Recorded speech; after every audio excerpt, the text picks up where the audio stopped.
Change tax நேயர்களுக்கு வணக்கம். நான் தான் உங்கள் தாவேகா உறுப்பினர் பேசுறேன். இன்னைக்கு என்னுடைய கட்சி தலைவர் இந்த சிங்கத்தை பார்த்து நாக்கு புடுங்குற மாதிரி 4 கேள்வி கேட்க வந்திருக்கிறேன். ஏன்னா இந்த தமிழ்நாடு வந்து ஒரு முற்போக்கு மண், சமூக நீதி அப்படின்னு சொல்லிக்கிட்டு இருக்கிறோம். பெரியார் வாழ்ந்த மண், முற்போக்காளர்கள் பல பேர் வாழ்ந்த மண், மூட நம்பிக்கைகளை தீயிட்டு கொளுத்துற மண் அப்படின்னு நிறைய நம்ம பேசிக்கிட்டு இருக்கிறோம். அப்படி இந்த மண்ணில் அதே பேர்ல சில புல்லுரிகளும் ஓடி வருவாங்க. அதாவது என் தலைவர் சேர்த்து தான் சொல்றேன், நானும் சமூக நீதி தான், நானும் வந்து முற்போக்கு தான், நானும் அப்படிதான் அப்படின்னு சொல்லிக்கிட்டே இருப்பாங்க. ஆனா என் தலைவர் வந்து ஒரு மூட நம்பிக்கை மூட நம்பிக்கையில மூழ்கி போனவர் அப்படிங்கிறதுக்கு சில ஆதாரங்கள் கிடைச்சிருக்கு. அதை தான் இன்னைக்கு சொன்ன போறேன். ஏன் சிங்கம் உனக்குலாம் அசிங்கமா இல்ல? ஒவ்வொரு கூட்டத்தையும் நான் நினைச்சுக்கிட்டு இருந்தேன் இவ்வளவு நாள் இந்த சிங்கம் வந்து ஜான் பேச்சையோ ஆதவ் பேச்சையோ கேட்டு வந்துகிட்டு இருக்குன்னு. ஆனா இன்னைக்கு தான் தெரிஞ்சு ஜோசியக்காரன் ஒரு பயல் நம்பி வந்து இந்த சிங்கம் வந்து போய் பேசிக்கிட்டு இருக்கு. இது வரைக்கும் நடந்த எல்லா கூட்டத்திலையுமே ஜோசியக்காரன் ஒருத்தர் சொல்லிதான் இந்த சிங்கம் வந்து கேட்டுக்கிட்டு இருந்திருக்கு அப்படின்றது நமக்கு, எனக்கே ஒரு கட்சி தொண்டனா எனக்கே ரொம்ப வேதனையா இருக்கு. அதுவும் கடைசியா நடந்த சிறப்பு பொதுக்குழு கூட்டம், அதுல கூட காலையில 10 மணிக்குன்னு 2 நாள் முன்னாடியே கூட்டத்தை அறிவிச்சிட்டாங்க. ஆனா 10:45 வருது. ஏன்னா ஒரு ஜோசியக்காரன் கடைசி நேரத்துல சொல்லியிருக்கான், 10 மணிக்கு யமகண்டம், ராவு காலம் உச்சத்துல இருக்கு, நீ வெளியில போனோம்னா ஏதாவது நாசமா போயிடும், ஏற்கனவே கிளுகிளுன்னு இருக்கு, இனிமேதான் நாசமா போக அவன் சொல்லியிருக்கான். சிங்கமும் நம்பி நல்ல நேரம் சுபிட்சமாக இருக்கக்கூடிய நேரம் 10:45 சொன்னதுனால அதை நம்பி 10:45 BMW கார்ல வந்திருக்கு. ஆனா கட்சி தொண்டர்கள்லாம் ட்ரெயின்லயே அதுலயும் ஏறி வந்திருக்காங்க. இது நோகாம வந்திருக்கு, அது வேற. ஆனா முழுக்க மூட நம்பிக்கையில மூழ்கி போன அந்த முட்டாள் இது மூழ்கி போயிருக்கு இந்த சிங்கம். அதை பத்தின பல ஆதாரங்கள், அதாவது என் கட்சி தொடங்கின எல்லா நாள்ல ஆரம்பத்துல இருந்து இப்போ வரைக்கும் நடந்த எல்லா நிகழ்ச்சியுமே ஜோசியக்காரன் சொல்லிதான் அந்த நாள்ல அந்த நேரத்துல பிக்ஸ் ஆயிருக்கு அப்படின்ற ஆதாரமே எனக்கு இன்னைக்குதான் கிடைச்சிருக்கு. அது என்ன அப்படின்னா, ஜனவரி 25, 2024 கட்சி தலைவர், நிர்வாக உறுப்பினர்கள் மற்றும் சட்ட விதிகளை தீர்மானிக்கும் முதல் மாநில பொதுக்குழு மற்றும் செயற்குழு கூட்டம். இந்த நாள் வந்து பாத்தீங்கன்னா ஒரு நல்ல நாளா பார்த்தா பண்ணியிருக்காரு இந்த சிங்கம். அதுக்கு அடுத்து பிப்ரவரி 2, 2024 இந்திய தேர்தல் ஆணையத்தில் ECI அதிகாரப்பூர்வமாக கட்சியை பதிவு செய்வதற்காக மனு அளிக்கப்பட்டது. தேர்தல் ஆணையத்துல கூட மூட நம்பிக்கையான நல்ல நேரம் பார்த்தா இந்த இது போய் பார்த்திருக்கு இந்த சிங்கம். அடுத்து பிப்ரவரி 19, 2024 உறுப்பினர் சேர்க்கை மற்றும் உட்கட்சி கட்டமைப்பு விரிவாக்கம் தொடர்பான ஆலோசனை கூட்டம். கட்சியை வளர்க்கணும்னா கூட மூட நம்பிக்கை தான் முக்கியமா வந்து நின்று இருக்கு இந்த இது சிங்கத்துக்கு. வார்த்தை வரும் திட்டம் வைக்காத சிங்கம் என்ன. அக்டோபர் 27, 2024 முதல் மாநில மாநாடு விக்கிரவாண்டியில நடைபெற்றுச்சு. ஆமா நடைபெற்றுச்சுல, அதுவே வா முத கட்சி கொள்கையில வெளியிட்டியே, அதுவே மூட நம்பிக்கையில தான் இந்த சிங்கம் பண்ணி தொலைஞ்சிருக்கு. சரி, அடுத்து ஜனவரி 31, 2025 ஆதவ், நிர்மல், ராஜ்மோகன் உள்ளிட்ட புதிய நிர்வாகிகளுக்கு தாவேக்கால் பொறுப்பு. அப்ப எங்க சிங்கம் வந்து அவங்க பேச்சை கேட்கல, மூட நம்பிக்கையான ஜோசியத்தை நம்பிதான் நீ வரலாமா வேணாமானே முடிவு பண்ணிருக்கு. ஒருவேளை அவங்க எல்லாம் யமகாதங்க அப்படின்னு இருந்திருந்தாங்கன்னா அனுப்பி விட்டுருக்கும் போல சிங்கம். ஆனா அன்னைக்குன்னு பார்த்து ஜோசியம் கட்டம் வேலை செய்யலையே என்னன்னு தெரியல, உனக்கு எளவு அவங்கதான் இழுத்து விட்டுருக்காங்க. சரி விடு சிங்கம். அப்புறம் ஏப்ரல் 30, 2025 ஒழுங்கு நடவடிக்கை மற்றும் நிர்வாக குழு அமைக்கப்பட்டது. ஒழுங்கு நடவடிக்கை கூடவா நீ ஜோசியம் முட்டா பார்த்திருக்க? சரி. ஜூன் 25, 9ஆம் தேதி அருண்ராஜ் உள்ளிட்ட சில புதிய நிர்வாகிகளுக்கு தாவேக்காவை பொறுப்பு. என்ன சிங்கம், படிச்சவருக்கு கூட மூட நம்பிக்கையில பார்த்துதான் வேலையை உள்ள பதவி கொடுத்துருக்குற. எனக்கு தெரிஞ்சு இந்த லயலா மணிக்கு மட்டும்தான் நீ வந்து நல்ல நேரம் பார்க்காம கொடுத்துருக்கன்னு நினைக்கிறேன். அதான் கட்சி நாசமா போய்கிட்டு இருக்குன்னு நினைக்கிறேன். சரி, அதை விடு. அடுத்து ஆகஸ்ட் 2025, 21 2ஆம் மாநில மாநாடு மதுரையில் நடத்தப்பட்டது. 2வது மாநாடு எனக்கு அப்பவே தெரியும். என்னடா மாநாட்டுல யாரோ ஒரு ஐயர் இப்படி வீசி போய்கிட்டு இருக்காரே, இலையை தூக்கி மஞ்சள் நீராட்டு மாதிரி பண்ணி ஏதோ பண்ணிக்கிட்டு இருக்காரேன்னு. மூட நம்பிக்கை முத்தி போச்சு சிங்கம், உனக்கு மூட நம்பிக்கை முத்தி போச்சு. இனிமே நீ கழுத்தை வலது பக்கம் திருப்புனா கூட ஜோசியங்கார்ட்ட கேட்ப போல இருக்கு. ஐயோ.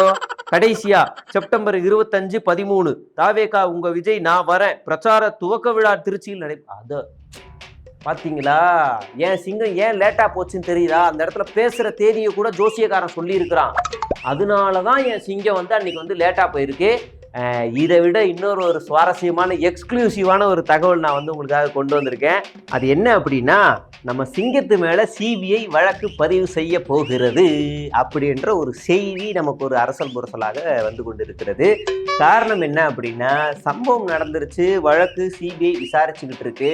அப்படிங்கும்போது தேவையில்லாத வேலையெல்லாம் என் தலைவர் கட்சி சிங்கம் பண்ணிக்கிட்டு இருக்கு. சம்பந்தப்பட்டவர்கள், இந்த வழக்குல சம்பந்தப்பட்டவர்கள் யாரு? இங்க இருக்க காவல்துறை, ஆளும் கட்சியாகட்டும், இவங்களும் சம்பந்தப்பட்டவர்கள் தான். விக்டிம்ஸ் யாரு? கரூர்ல இருக்கிற 41 குடும்பத்தை சேர்ந்தவர்கள். அப்படின்னும் போது இவங்க என்ன உருட்டுச்சேன் சிங்கம், நான் அங்க போகக்கூடாது, சாட்சி கலைஞரும் பர்மிஷன் வாங்கணும், அப்படி இப்படி எல்லாம் சொல்லுச்சு. ஆனா விக்டீம்ஸை மகாபலிபுரத்துக்கு வர வச்சு ரூம்ல எல்லாரையும் வெளியே அனுப்பிட்டு கதவை சாத்திக்கிட்டு அழுன்னு அழுதுருக்கு 9 மணி நேரமா கின்னஸ் ரெக்கார்டு. Emotional blackmail. இப்போ வந்து வீட்டுல எல்லாம் நடக்கும்ல, அம்மா நீ இதெல்லாம் பண்ணுனா அப்பா செத்துருவோமா, நீ போறனா போமா அம்மா செத்துருவோமான்னு உடனே பிளாக்மெயில இது பண்ணிடுவாங்க இல்லையா. ஃபார் எக்ஸாம்பிள் ஓட்டு கூட சொல்லலாம். நீ அங்க போய் ஓட்டு போட மாட்டேன், நீ என் மேல கற்பூரம் அடிச்சு சத்தியம் பண்ணுன்னு எமோஷனல் பிளாக்மெயில் பண்ணுவாங்க இல்லையா. அந்த மாதிரி எமோஷனல் பிளாக்மெயில் பண்ணியிருக்க கூடும். விக்டீம்ஸிடம் தனியாக சட்டவிரோதமாக பேசியிருக்கிறார். அது மட்டுமல்லாமல் பொதுக்குழுவில் இந்த விரிவாக்கம்லாம் தேவையில்லை, வழக்கு நடந்துகிட்டு இருக்கு. குற்றவாளிகள் யாருன்னு கண்டுபிடிக்க வேண்டிய வேலை உச்சநீதிமன்ற ஓய்வு பெற்ற தலைமை நீதிபதி கீழே அமைக்கப்பட்டிருக்க சிபிஐ. அவங்க தான் விசாரிக்கணும், அவங்க தான் சொல்லணும்.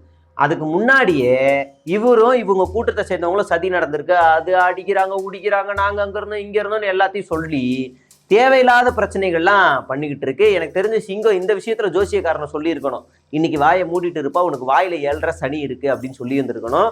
கண்ட நேரத்துலலாம் ஜோசியக்காரன் பேச்சை கேட்டதுக்கு இன்னைக்கு கேட்டிருக்கணும்.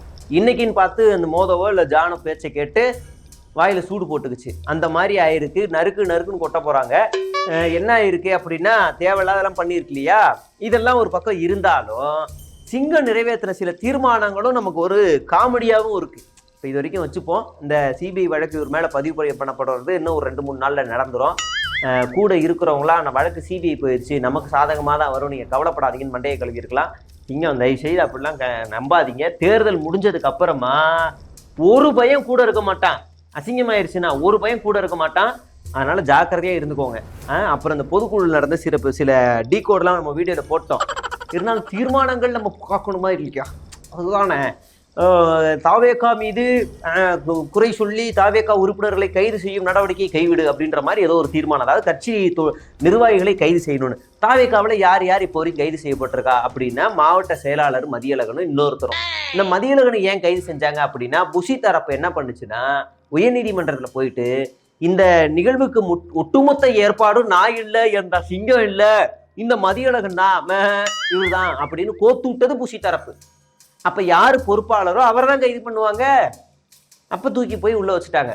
அப்ப இதுக்கு அவங்க மேல கோவப்படக்கூடாது. கட்சி அணில்லாம் புஷி மேல கோவப்பட்டிருக்கணும். அடுத்ததா யாரு கைது பண்ணாங்க, ஒரு லூசு பையன் தேன்ற வார்த்தையை சொல்லி ஒரு கட்சியை திட்டுறான், ஒரு நீதிபதியை திட்டுறான். அவன் கூட சேர்ந்து ஒரு 2 பேர் அரெஸ்ட் ஆகுறாங்க. அவதூறு பரப்பி அவங்க பேரு. அதுல ஒரு ஆள் அதிமுக, இவங்கள அரெஸ்ட் பண்றாங்க. ஒரு நீதிபதியை விமர்சனம் பண்ணா கொஞ்சுவாங்களா, மெச்சுக்குவாங்களா, தூக்கி உள்ள வைப்பாங்க. அடுத்ததா இன்னொருத்தன் ஒரு விடுதியில இவ்வளவு பேர் செத்துட்டாங்க அப்படி இப்படின்னு கிளப்பி விட்டது மட்டும் இல்லாம ஒரு பொண்ணை கண்டந்துட்டமா வெட்டுவேன்னு வேற ஓப்பனாவே பேசுறான். டீசன்ட் பாலிடிக்ஸ் சிங்கம். உடனே மயிறு பார்த்தியா, உனக்கு அவ்வளவுதான் இருக்கு, காதை மறைச்சுக்கிட்டு இருக்கியா, நான் பேசுறது கேளு தயவு செய்து, பொண்ணை வெட்டுவேங்கிறான். நீ பொண்ணுக்காக போய் சப்போர்ட் பண்ணி போராட்டம் ஆர்ப்பாட்டம் நடத்த சொல்லி ட்வீட் போட்டுக்கிட்டு இருக்கேன். அப்ப இப்படி அவன் போட்டு அவனை கைது பண்றாங்க. இவங்களுக்கெல்லாம் பாதுகாப்பு கொடுக்கணுமா, இவங்களுக்கெல்லாம் எஸ்கார்ட் பிரிவு கொடுக்கணுமா, இவங்கெல்லாம் அரெஸ்ட் பண்ணக்கூடாதா, இவங்கெல்லாம் சமூக போராளிகளா?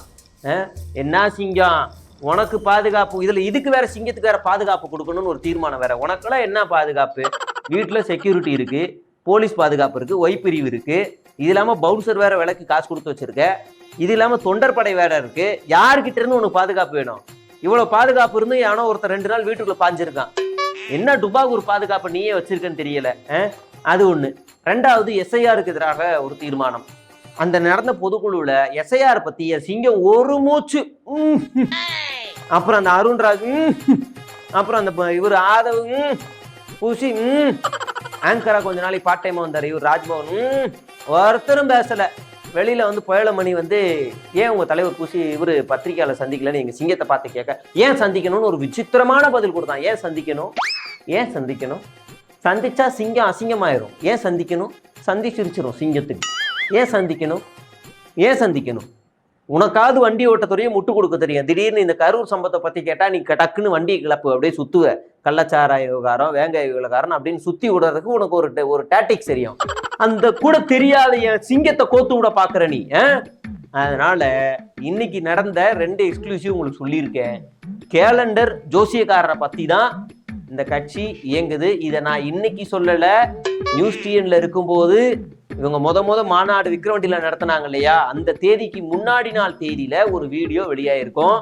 அதுல இவர் ஒவ்வொன்றும் ஜோசியக்காரை பற்றி தான், ஜோசியத்தை வச்சுதான் இவர் முடிவெடுக்கிறார். வி ஃபார் விக்ரவன்றி, வி ஃபார் வாகை, வி ஃபார் வெற்றி, V for Villupuram, V for Vijay, இப்படி எல்லாமே வீல இருக்கணும்னு ஆசைப்பட்டே ஜோசியக்காரர் சொன்னதுனாலேயே அதை எல்லாம் எடுத்திருக்கிறார். நாங்கள் அன்றே கணித்தோம்.